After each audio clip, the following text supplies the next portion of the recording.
Imagine walking into your own engagement party only to realize that the person you've spent 5 years building a life with isn't looking at you, but is instead staring at the invisible girl from the office with a look of pure, unadulterated longing.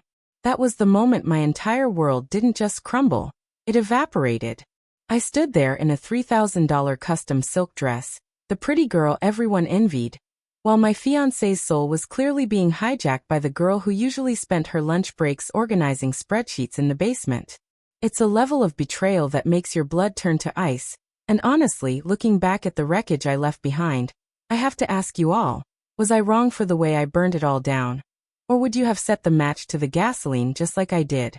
To understand how I got to that devastating night, you have to understand the dynamic between Mark and me. Mark was the ultimate catch. Tall, athletic, a rising star in private equity, and according to everyone we knew, the perfect match for someone like me. I've always been the pretty girl, the one who knew how to command a room, the one who worked hard to maintain a certain image. We were the power couple. But then there was Chloe. Chloe was the nerd of the firm, a woman who wore oversized cardigans, thick-rimmed glasses, and barely spoke above a whisper. I never saw her as a threat. Why would I? I was the one on Mark's arm at every gala, the one his mother adored, and the one he had promised his life to. But what I didn't realize was that while I was busy being the perfect partner on the surface, Chloe was becoming his intellectual sanctuary. It started with late nights at the office. Mark began coming home later and later, citing a massive merger that required all hands on deck. He'd tell me about this brilliant analyst who was helping him crunch the numbers, someone whose mind was unlike anything he'd ever seen. He called her a math wizard and a hidden gem. At first, I was proud of him for mentoring someone. I even suggested he give her a bonus. Little did I know, the bonus she was after wasn't financial. The shift was subtle at first. Mark started mentioning Chloe's unique perspective on things that had nothing to do with work. He'd bring up a documentary she recommended, or a philosophical point she'd made about the ethics of wealth. He stopped complimenting my appearance and started focusing on substance. One night, I caught him smiling at his phone, a genuine, warm smile I hadn't seen in months. When I asked who it was, he just said, "Oh, just Chloe. She found a typo in the final report that saved my career. She's a lifesaver, honestly." I felt a twinge of jealousy, but I brushed it off. I was the pretty girl. After all, people like Chloe didn't steal men like Mark. Or so I thought. The reality was that Chloe was playing a much deeper game. She wasn't trying to outshine me in beauty. She was making herself indispensable to his ego and his mind.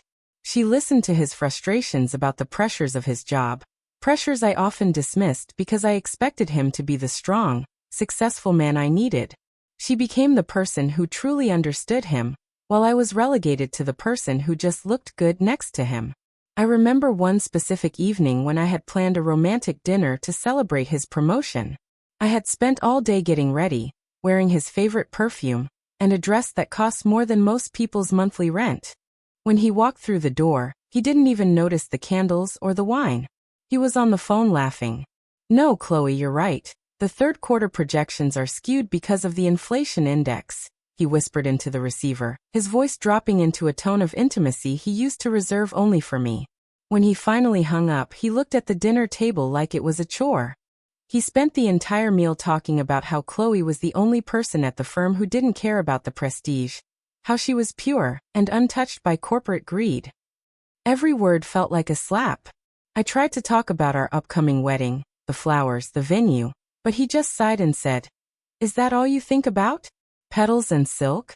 There's a whole world out there, Sarah." That was the first time I felt the gap between us widening.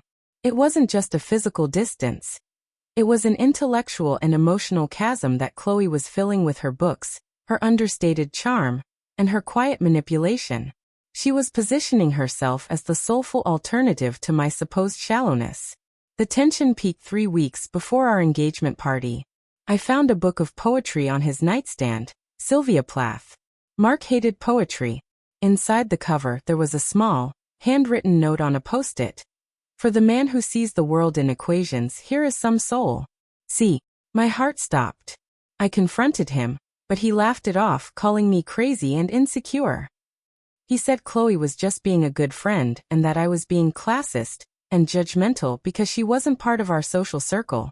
He turned it around on me so fast I actually ended up apologizing to him. Can you believe that? I apologized for being suspicious of a woman who was clearly marking her territory. I spent the next 2 weeks trying to be even more perfect, planning the most lavish engagement party the city had ever seen, thinking that once we were officially tied together, this nerd would fade back into the background where she belonged. I even went as far as to visit the office to thank her for helping Mark. I wanted her to see me in my element. I wore a tailored white suit and 5-inch heels, radiating the kind of confidence that usually makes people move out of the way. When I found her in her cubicle, surrounded by stacks of paper and empty coffee cups, she looked up and smiled, a small, knowing smile that didn't reach her eyes. "You must be Sarah," she said, her voice soft but steady. "Mark speaks of you often. Usually about how much pressure you're under to keep everything perfect." The way she said perfect made it sound like a disease. She wasn't intimidated by me at all. In fact, she looked at me with a weird kind of pity. That should have been my final warning. Now let's get back to that party. The room was filled with the scent of lilies and expensive champagne. My parents were there, Mark's partners were there, and at Mark's insistence, the team from the office was there, including Chloe. She arrived looking exactly like herself. No makeup, hair in a messy bun, wearing a plain navy dress that looked like it cost $20. I felt a surge of triumph seeing her. How could he ever choose that over this? But then the toast started. Mark stood up to give a speech about his future.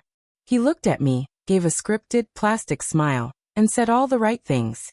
But his eyes kept drifting to the back of the room. I followed his gaze and saw Chloe. She wasn't even looking at him. She was looking down at her glass, looking small and tragic. And in that moment, I saw the look on Mark's face. It wasn't pity. It was love. It was a raw, agonizing love that he had never once directed at me. He wasn't just mentoring her. He was obsessed with the idea of saving her from her quiet, lonely life, and she was the one who had successfully stolen the heart of the guy who was supposed to be mine. It was the way he lingered on her name during the thank yous, the way his hand trembled when he mentioned the support system, that kept him going through the tough months. The air in the room felt thick and suffocating. I realized that everyone saw it. His partners were whispering. My mother was looking at me with a concerned frown, and Chloe just stood there, the silent architect of my humiliation. So that's where I was, standing in the middle of my own celebration, realizing my fiancé was mentally and emotionally miles away with a girl who had used her nerd persona to dismantle my entire relationship bit by bit. I had 2 choices. I could cry and make a scene, or I could wait and see just how far they had already gone. Before I tell you how I found out the truth and the absolute chaos I unleashed on their intellectual little romance, I want you to pause. Think about it. If you were the one who had put 5 years into a person, only to realize they were falling for someone else right under your nose while calling you crazy, what would you do? Would you walk away quietly? Or would you make sure they both regretted the day they met? Drop a comment right now and tell me your move, because what I did next changed all of our lives forever. I didn't make a scene at the party. I played the part of the happy bride-to-be until the very last guest left. But that night, while Mark was passed out from too much celebratory scotch, I did something I had never done before. I took his phone. I knew his passcode. It was our anniversary, which felt like a sick joke. I went straight to his messages with Chloe. There was no sexting, no dirty pictures. It was worse. It was thousands of messages of deep, emotional intimacy. He told her things he never told me, about his fears of failure, his resentment toward his parents, and how he felt trapped by the expectations of being with someone like me. And Chloe, the innocent nerd, was a master manipulator. She would reply with things like, "I wish I could help you find your true self, but I'm just a girl in the basement. You belong in the light with her." She was playing the martyr, making him feel like a hero for noticing her. The final message from that evening, sent just before the party started, read, "I can't watch you marry her today. My heart is breaking, but I'll be there for you always. Your secret nerd C." I felt like I was reading a script for a movie I never auditioned for. But then I saw a folder in his hidden files. It contained spreadsheets. Not work spreadsheets, but personal ones. Mark had been using company funds to pay for Chloe's private student loans, her rent, and even a research trip to Italy that they had planned for next month. He was embezzling. And he was doing it for her. I didn't scream. I didn't wake him up. I spent the next 48 hours gathering every bit of evidence I could. I spent the weekend downloading emails, saving bank statements, and recording voice notes he had saved. I found out that the brilliant analyst wasn't even an analyst. I did a deep dive into her background and found that Chloe had lied on her resume about her degrees and her previous experience. She had dropped out of college in her second year. Mark knew this. He had manually overridden the HR background check to get her hired. He had put his entire career, his reputation, and his freedom on the line for a girl who had convinced him he was her savior. I decided that if they wanted to be together so badly, they could start their new life at the very bottom. On Monday morning, I didn't go to work. I went to the senior partners of Mark's firm. I didn't go in with tears. I went in with a flash drive and a cold, hard stare. I laid out the evidence of the misused funds, the resume fraud, and the HR manipulation. I told them that as his fiancée, I was deeply concerned for the firm's liability. By noon, Chloe was escorted out of the building by security, her oversized cardigan looking especially pathetic as she clutched a cardboard box of her poetry books. By 1 p.m., Mark was called into the boardroom. He wasn't just fired. He was stripped of his partnership and informed that the firm would be pursuing a civil lawsuit to recover the embezzled funds. When Mark came crawling home, white as a sheet and shaking, I was sitting in the living room with all his bags packed. The house was quiet, the engagement flowers already wilting. He started to cry, telling me he made a mistake, that Chloe had tricked him, that he didn't actually love her. He tried to kneel at my feet, grabbing my hands, begging for me to use my family's connections to save him. I just laughed. I told him I'd already sent the screenshots of their soulful messages to his mother, his friends, and everyone we knew. I told him I had already called the venue and the vendors, canceling everything and ensuring they knew exactly why the wedding was off. I told him he was free to go be with his secret nerd now, but he'd be doing it without his car, his job, or his reputation. The look of pure terror on his face was better than any engagement ring.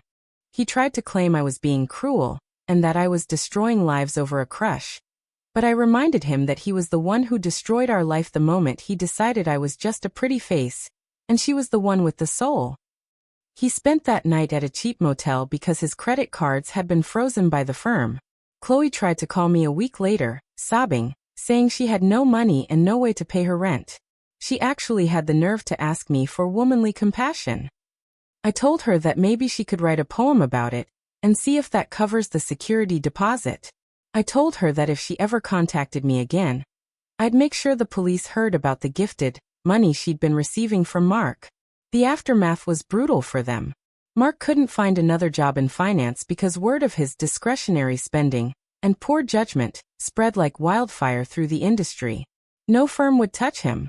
He ended up moving back into his parents' basement in another state, a far cry from the penthouse we were supposed to share.